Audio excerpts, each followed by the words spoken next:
Georgia was almost on upset watch in week 3, and many were starting to sound the upset alarm, and many were starting to say, Georgia's not looking good, as they were down 14-3 to South Carolina at halftime, a game that many thought that Georgia was going to blow them out just like they did last year.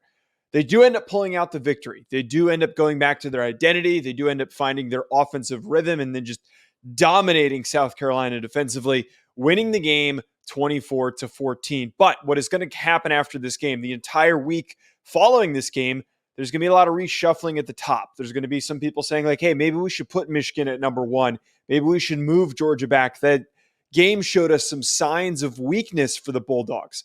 I am here to say, Georgia fans, SEC football fans, college football fans, we need to relax. I am not worried about Georgia after watching that game. I think that game is very similar to what happened to them last year against Missouri.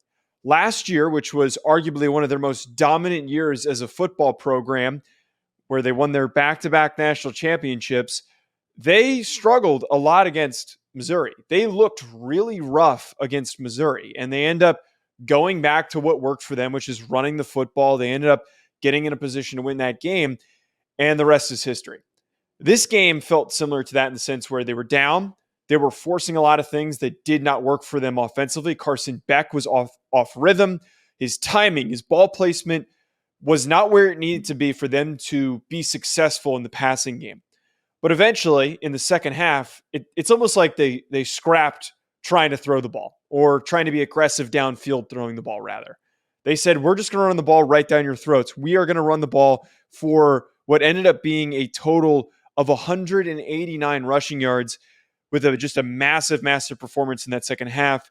Edwards ends up finishing with 118 yards and a touchdown, 5.9 yards per carry. I think that Georgia, if they want to avoid any more difficulties, any more hiccups the rest of the season for the remaining SEC schedule, they need to continue to rely on their run game. They need to continue to use the run game to open up play action.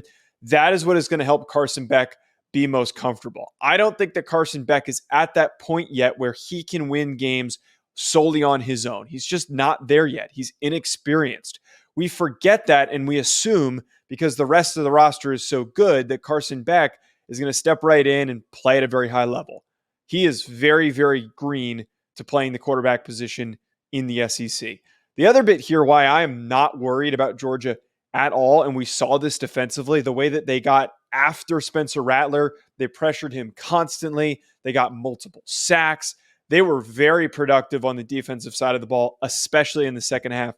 I am not worried about them because I know if they get into a sloppy game and their offense is having issues, their defense will get them right back into it. They will create turnovers.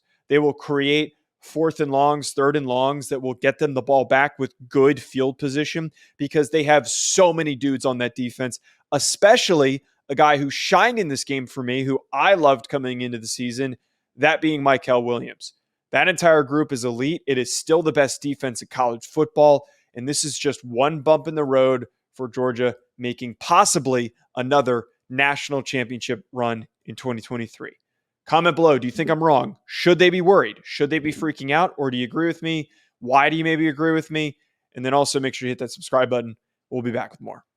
Make sure you check out Bet Online for all of your sports betting needs. For anything that I do betting related, I go on over to betonline.ag and I use promo code BELIEVE50. BetOnline has all of the latest updated odds for the NFL and college football seasons.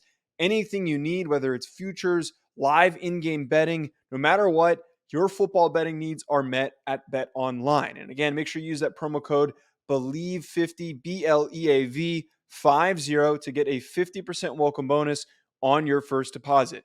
Bet Online, where the game starts.